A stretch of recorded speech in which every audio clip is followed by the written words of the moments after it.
एक मॉल गए थे, तो वहीं से आ रहे हैं। काफ़ी गर्मी भी हो गया है। और ये देखिए दोस्तों, ये दरवाज़ा का पेंटिंग हुआ है, इसलिए इसमें डस्ट नहीं पड़े, इसलिए ये साड़ी से ढका हुआ है। क्योंकि गर्मी का दिन है, बहुत डस्ट आ जाता है, तो इसलिए मैं नहीं चाह रही थी कि इतना सुंदर दरवाज़ा में डस्ट आ जाए। इसलिए देख रहे हैं, ये दरवाज़ा को ढक दिए हैं। ये पुराना साड़ी है, उसी से ढक दिए हैं। ये दरवाज़ा अच्छा से रहे, न्यू जैसा लुकिंग हो।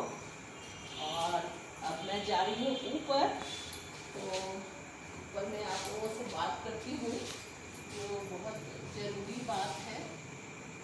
तो ये मेरा मेन डोर है, यहीं से आना जाना होता है। चलिए ऊपर चलते हैं।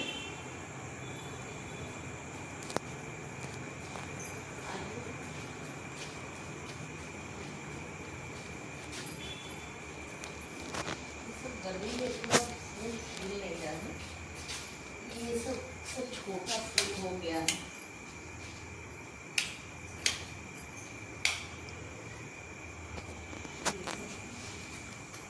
छोटा फूल हो गया है।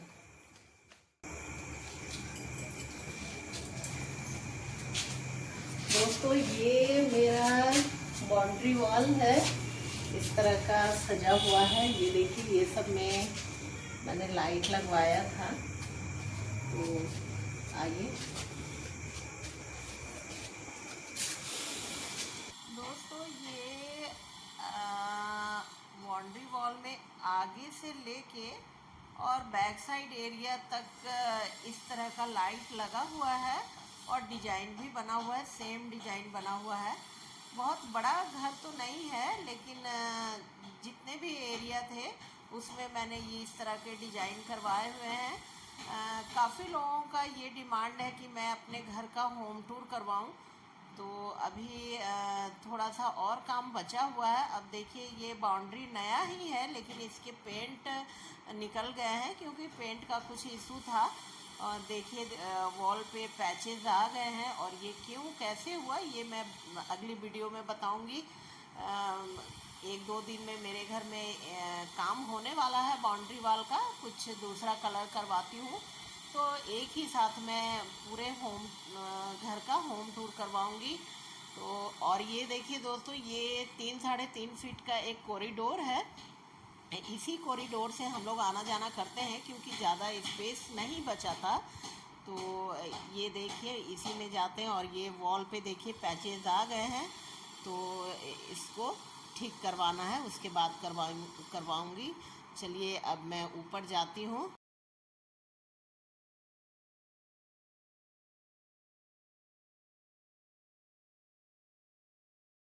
दोस्तों, चलो मेरे घर।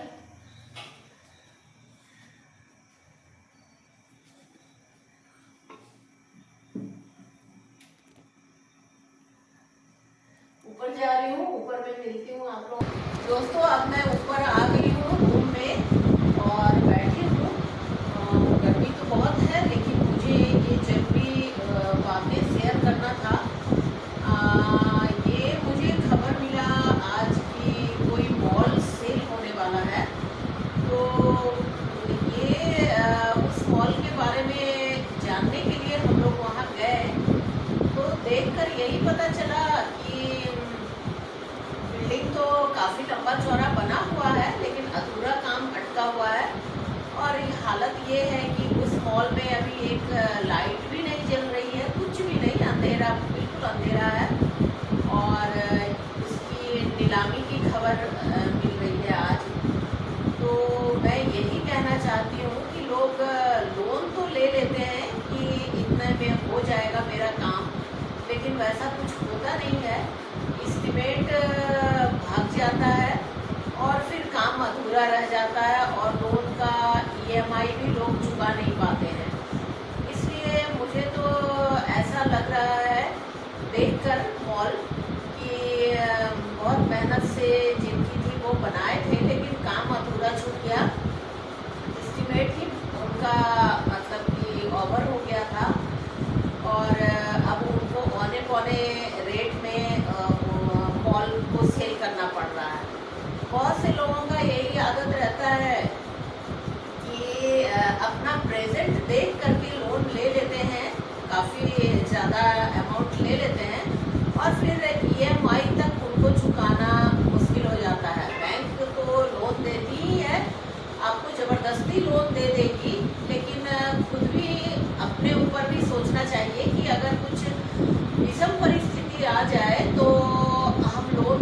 ईएमआई कैसे चुकाएंगे। ईएमआई लगभग ये सोच लेना चाहिए कि ईएमआई अगर इनकम नहीं भी हो तो कम से कम हम 2 साल 3 साल तक ईएमआई चुका सके। और एस्टिमेट मिस्त्री तो कोई भी कंस्ट्रक्शन का एस्टिमेट कम बताते हैं, लेकिन जब आप बनाने जाइएगा तो वो ऊपर जाएगा और उस समय बैलेंस बिगड़ जाता है और लोग उसी में फंस जाते हैं लोन लेकर। वो मॉल देखने से यही मुझे लगा कि उनका अधूरा काम था और उनका जो दुकानें थी बहुत सारे वो रेंट पे लगे नहीं, क्योंकि वो काम ही पूरा नहीं हुआ था तो रेंट पे लगेंगे कैसे।